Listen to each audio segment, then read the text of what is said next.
या बुलेटिनचे प्रायोजक आहेत गांधी रिसर्च फाउंडेशन। नमस्कार, आपण पाहत आहोत खानदेश प्रभात डिजिटलचे सुपरफास्ट बुलेटिन। केंद्र सरकारच्या विरोधात राष्ट्रवादी काँग्रेस शरद पवार गटातर्फे जळगावात निषेध आंदोलन करण्यात आले।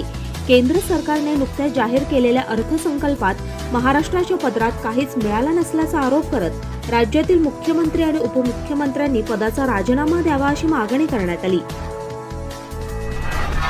माजी पोलीस महासंचालक संजय पांडे यांच्या कार्याची चिकित्सात्मक मांडणी करणारे काळजातील पोलीस महासंचालक या पुस्तकाचे नुकतेच जळगावात प्रकाशन करण्यात आले।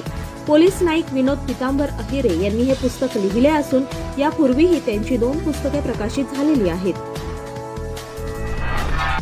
जळगाव शहर विधानसभा मतदारसंघात शिवसेना ठाकरे गटातून इच्छुकांनी मोठ बांधायला सुरुवात केली आहे।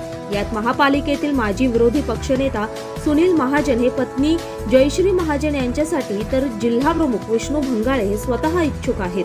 त्यातच आता माजी उपमहापौर कुलभूषण पाटील यांनी पक्षप्रमुख उद्धव ठाकरे यांची भेट घेतल्याने इच्छुकांची यादी वाढत आहे। जळगावातील संत ज्ञानेश्वर प्राथमिक व माध्यमिक विद्यालयात शैक्षणिक सप्ताह साजरा होत आहे। दिनांक 22 ते 28 जुलै दरम्यान शाळेत शिक्षण सप्ताहानिमित्त विद्यार्थ्यांनी टाकाऊपासून टिकाऊ वस्तू बनवत विविध उपक्रम राबवण्यात आले। तसेच विद्यार्थ्यांना स्वदेशी खेळाचे महत्त्व समजवण्यात आले। जळगावातील रेमंड लिमिटेड कंपनी 24 बडतर्फ कर्मचाऱ्यांनी कामावर परत घेण्यात यावे या मागणीसाठी धरणे आंदोलन सुरू केले। दरम्यान कर्मचाऱ्यांना राजकीय व जातीय द्वेषातून बडतर्फ करण्यात आल्याचा आरोप करण्यात आलाय। यामुळे त्यांचे संसार उघड्यावर आले असून आपल्याला पुन्हा कामावर घ्यावे या मागणीसाठी हे धरणे आंदोलन सुरू केले।